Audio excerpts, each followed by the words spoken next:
Buenas tardes, somos del grupo 16 y vamos a presentar nuestro PIA de la materia de mecánica clásica. Bueno, primero como introducción, el péndulo es un sistema muy estudiado en dinámica debido a su inestabilidad y su sensibilidad a pequeñas perturbaciones. Consiste en una varilla de longitud L con una masa m en el extremo, unida a un pivote. Su comportamiento no lineal lo convierte en un modelo clave para comprender estabilidad y control en distintos ámbitos de la ingeniería. Aunque normalmente analizamos fuerzas con la mecánica de Newton, en sistemas complejos como este proceso resulta complicado, por lo que se recurre a la formación lagrangiana, que permite describir la dinámica usando energías en lugar de fuerzas. El objetivo de este trabajo es construir el lagrangiano del sistema y usar las ecuaciones de Euler-Lagrange para obtener la ecuación de movimiento del péndulo invertido. En nuestro marco teórico se aborda primero el método lagrangiano, donde el lagrangiano se define como energía cinética menos energía potencial. Este enfoque simplifica el análisis del sistema con restricciones o comportamientos no lineales. Luego se presentan las ecuaciones de Euler-Lagrange, que indican cómo obtener la ecuación de movimiento derivando el lagrangiano con respecto a la coordenada generalizada y su velocidad. Son una herramienta central en la mecánica analítica porque permiten modelar sistemas complejos sin descomponer fuerzas. Finalmente, se describe el sistema físico del péndulo invertido, su estructura a su importancia histórica y práctica en el estudio de estabilidad, control y robótica. Y bueno, voy a empezar con el procedimiento del péndulo invertido en el caso conservativo, donde se analiza un péndulo invertido unido a un resorte, sin fuerzas disipativas. Todas las magnitudes valen 10, excepto la gravedad, es decir, la masa son 10 kilogramos, el largo 10 metros, y así, excepto la gravedad, es así, se queda como 9.81 metros por segundo al cuadrado, donde la coordenada generalizada va a ser el ángulo, en este caso es teta, y la energía cinética, primero que nada, pues es la velocidad tangencial en el extremo del péndulo, es la que tenemos aquí, la fórmula, que es igual al largo por el ángulo. Entonces la energía cinética es un medio por la masa por el largo multiplicado por teta y eso al cuadrado. Y después, en la energía potencial tiene dos aportaciones, la energía gravitatoria y la del resorte. Entonces, esto nos da igual a la masa por la gravedad, por el largo, por el coseno de teta, más un medio por la constante por el largo por teta al cuadrado. Sustituyendo los valores nos queda igual a 10 por 9.81 por 10 y esto es igual a 981. Eso lo multiplicas por un medio, por la constante, por el largo, por el ángulo al cuadrado. En total nos va a dar 500 por el ángulo al cuadrado. Entonces, ya tenemos que esto es igual a 981 por coseno del ángulo más 500 por el ángulo al cuadrado. Y bueno, ahora aplicando el lagrangiano, que como nos dijo ahorita mi compañero Didier, es t menos u, que ya lo sacamos, tenemos 500 por el ángulo al cuadrado menos 981 por el coseno del ángulo, más 500 por el ángulo al cuadrado. Las derivadas necesarias, pues las tenemos aquí a continuación, y luego después tenemos las ecuaciones sin fuerzas no conservativas, como lo había mencionado. Y bueno, la ecuación general está aquí, sustituyendo los términos, tenemos que 1000 por el ángulo menos 981 por el seno del ángulo menos 1000 por el ángulo igual a cero. Y aquí lo redondeamos para no tener tantas unidades muy grandes. Y luego ya tenemos la ecuación del movimiento no lineal y nos queda 10 por el ángulo menos 9.81 por seno por el ángulo más 10 por el ángulo igual a cero. Y en ángulos pequeños aproximadamente en seno del ángulo que es igual al ángulo, y nos queda 10 por el ángulo menos 9.81 por el ángulo más 10 por el ángulo igual a cero. Dividiendo entre 10 nos queda que el ángulo más 0.019 por el ángulo igual a cero, y ya la ecuación linealizada nos queda ángulo más 0.019 por el ángulo igual a cero, y la solución general del movimiento armónico simple nos queda que es igual a por el coseno por la velocidad angular por n por t más b por seno por la velocidad angular n por t, donde a y b vienen de las condiciones iniciales. Y en los parámetros del sistema, frecuencia natural nos queda igual a 0.019 y esto es igual a la raíz de 0.019 que vendrían siendo aproximadamente 0.1378 radianos por segundo.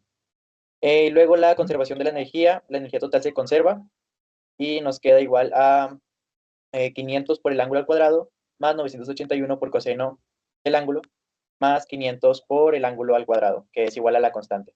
Y a continuación, mi compañero César va a decir el procedimiento del caso no conservativo.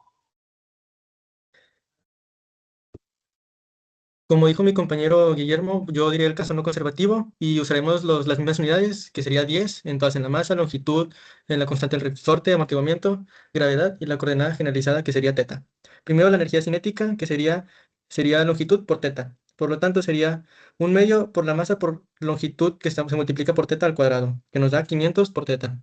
Luego la energía potencial, que incluye la gravitacional y la del resorte, que es igual a masa por gravedad por longitud por coseno de teta, más un medio de k por longitud por teta al cuadrado. Con eso, sustituyendo los datos, nos da 981 por el coseno de teta más 500 por el coseno de teta al cuadrado. Luego, con la fuerza no conservatoria, amortiguamiento. Sería que el amortiguamiento se expresa como QNC, que es igual a menos C por longitud por teta. Luego que también es menos 10 por teta, que nos da menos 100 por teta.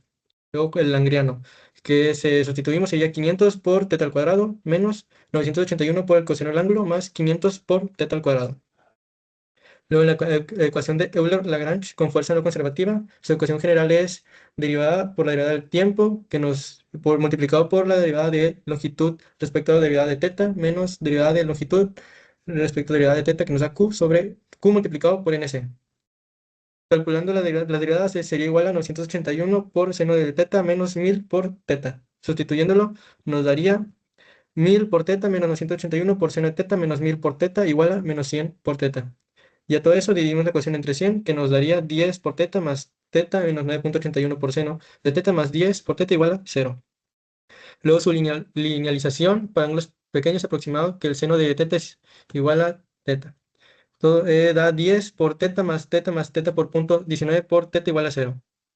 Eso lo dividimos entre 10 y que nos da también 0. Luego, en nuestros parámetros dinámicos del sistema linealizado, frecuencia natural, sería W por n al cuadrado igual a 0.019, que lo vamos a pasar a radianes, que sería 0.1378 radianes por segundo. Entonces su factor de amortiguamiento sería 2 por el amortiguamiento por W por n es igual a 0.1, o sea, 0.1 entre 2 por 1378 igual a 0.3627.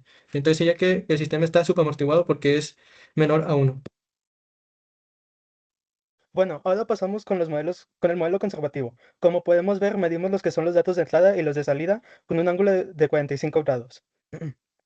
Asimismo, presentamos la fórmula que utilizamos, donde dividimos lo que es la gravedad sobre la longitud, todo esto por el seno de 45, que es restado sobre la masa y la, la constante cinética, y todo esto multiplicado por k.